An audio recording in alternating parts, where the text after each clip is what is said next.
Olá, tudo bem? Sou o professor Zé Luiz, da Universidade Federal de Pernambuco, e esse é o programa Recife Debate, um programa voltado para as redes sociais, com o objetivo da gente discutir as questões da cidade do Recife e apresentar propostas para melhorar a qualidade de vida na nossa cidade. E no programa de hoje eu convidei a professora Aida Monteiro, uma grande amiga minha e é uma referência teórica, acadêmica na área de educação, cidadania e inclusão e direitos humanos. Então o programa de hoje a pauta é direitos humanos, cidadania e inclusão. Professora Aida, muito obrigado por ter aceitado o convite da gente, participar do Recife Debate. Eu gostaria que você iniciasse falando um pouquinho da sua trajetória de vida, o que te levou a ir para o campo da educação e estudar, se aperfeiçoar na área de direitos humanos e cidadania. Inicialmente, parabenizar o professor José Luiz por essa iniciativa de trazer temas tão importantes para a nossa cidade, para o nosso país, o nosso estado, Então, assim, o fato de ser professora, ela está muito relacionado, essa opção, vamos dizer assim, com a minha história de vida, porque a minha mãe foi professora, diretora de escola, então a nossa casa era uma vivência de escola, na verdade, que inclusive tem uma escola em Recife, uma escola municipal, que recebeu o nome dela por homenagem da comunidade do Jardim São Paulo, Escola Municipal Primitiva de Barros Silva. Tá? Então, assim, e isso daí foi, na verdade, um laboratório para mim, porque ela não admitia que as pessoas não fossem alfabetizadas. Educação para ela era fundamental para a condição realmente de ser cidadão, de ser cidadã. E com isso a gente faz esse percurso como professora e comecei, na verdade, antigamente se chamava Jardim da Infância, que hoje é Educação Infantil, percorri todos os níveis de ensino até chegar à universidade e tive também uma grande oportunidade de ir para o sistema de ensino, conviver com os colegas de forma mais direta na elaboração de políticas públicas, que foi, de fato, um grande laboratório nesse período, que foi o governo do Arraes e depois, mais recentemente, o governo do Eduardo Campos. E com isso, por que esse interesse com a questão dos direitos humanos? A gente vive num país, numa cidade, em um estado de extrema necessidade de discussão desses temas, porque a gente vive permanentemente com processos de violações. Além das violações, o não avanço da questão dos direitos. No entanto, se a gente for verificar, houve realmente, se a gente for fazer uma análise muito breve histórica, considerando as décadas de 50, a década de 60 e 70, nós tivemos consideravelmente um avanço, principalmente nos anos 2000, com o processo mesmo da redemocratização, já vem lá do final dos anos 80, e chegamos a ter políticas públicas direcionadas para isso. Então, o meu interesse foi muito em contato com a escola pública, a escola pública com todas essas dificuldades, e aí meu interesse ficou muito mais ampliado por essas temáticas.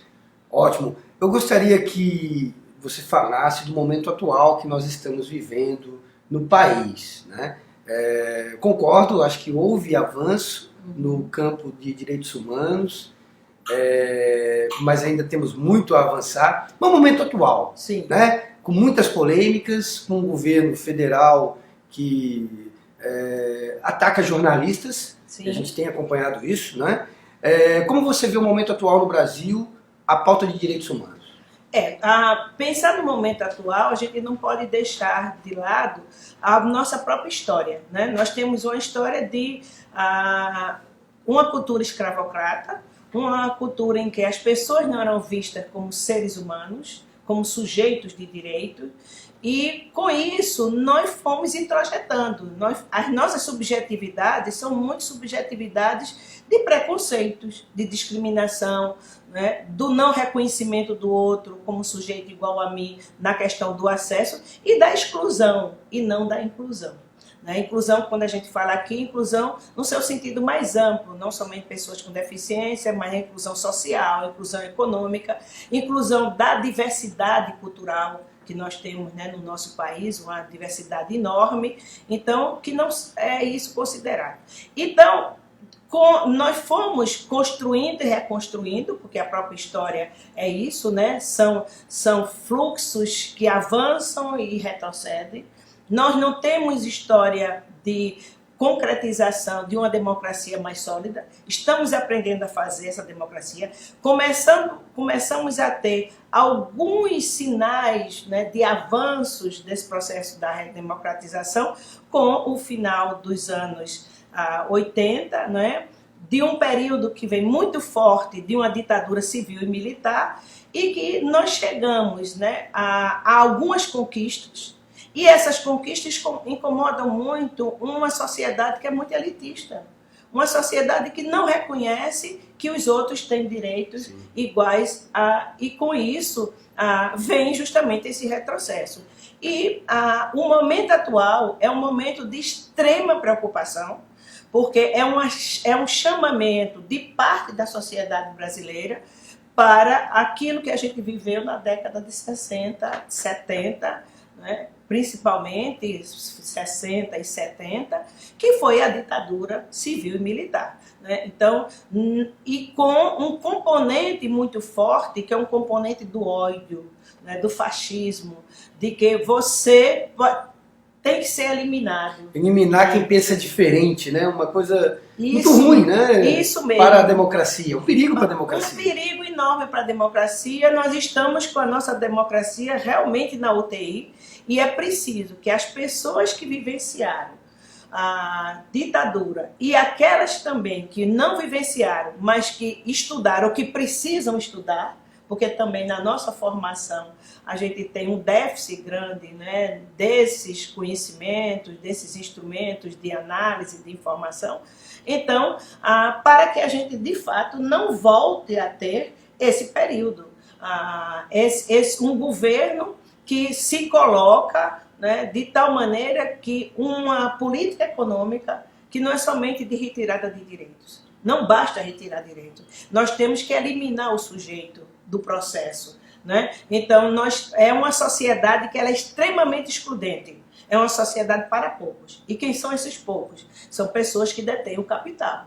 E que isso está relacionado ao capital nacional e ao capital internacional sob a égide, novamente, de um governo norte-americano. É lamentável. Eu lembrei agora o livro do Guillermo O'Donnell, que é um cientista político argentino. O livro chama-se Democracia e Direitos Humanos na América Latina, o não Estado de Direito. Porque o que o Brasil está vivendo também é um fenômeno mundial, a gente pode dizer assim, de retrocesso de direitos, um avanço de uma posição política conservadora, né, que ataca as minorias e que favorece o elitismo.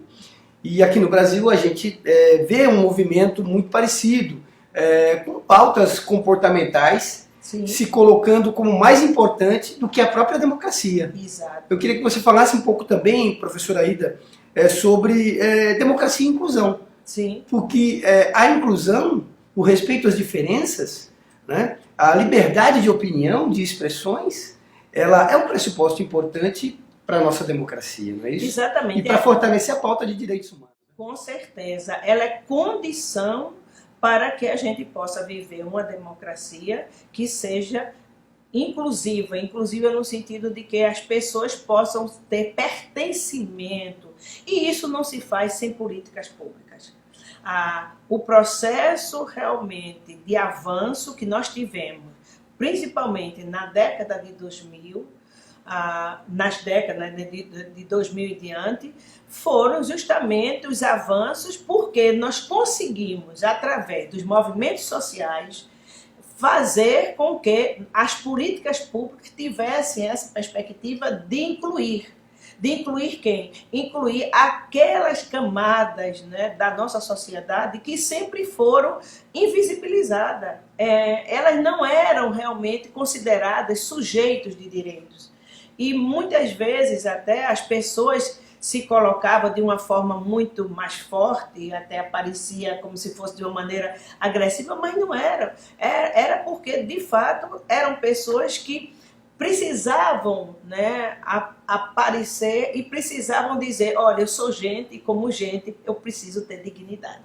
E essa dignidade não se faz sem realmente a gente ter uma inclusão mais ampla em termos das nossas políticas. É por isso que, se a gente for olhar no percurso das construções dessas políticas, é aí, exatamente nesse período dos anos 2000, 2010, onde justamente a gente conseguiu, inclusive pela primeira história do nosso país, nós temos um Plano Nacional de Educação e Direitos Humanos que traz essa perspectiva da inclusão no respeito à diversidade, que foi justamente aprovado em 2003. Então, e temos também diretrizes nacionais para a educação e direitos humanos, nessa mesma direção de inclusão social, de inclusão econômica, de inclusão de pessoas nas mais diferentes especificidades, que também foram aprovadas em 2012.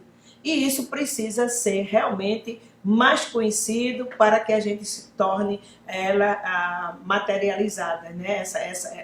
As diretrizes materializadas. Professora Aide, para a gente encerrar o nosso programa, eu queria que você deixasse uma mensagem para quem está nos assistindo sobre a importância de defender a pauta dos direitos humanos no Brasil. Defender direitos humanos é defender vida. Defender vida é defender dignidade.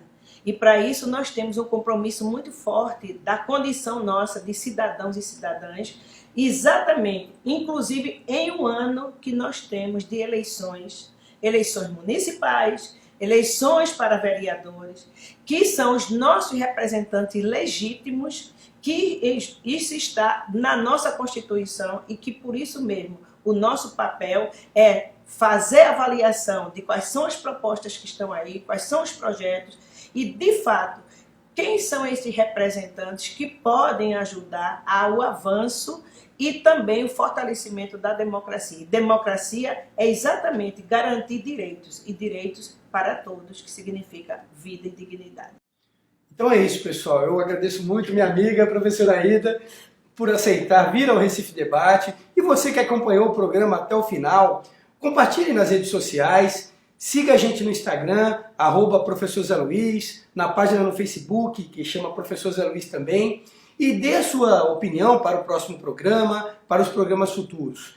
Discutir as questões da cidade, as questões que tocam o dia a dia da nossa sociedade e apresentar propostas para melhorar a qualidade de vida, para melhorar os direitos humanos, para melhorar a cidadania na nossa cidade.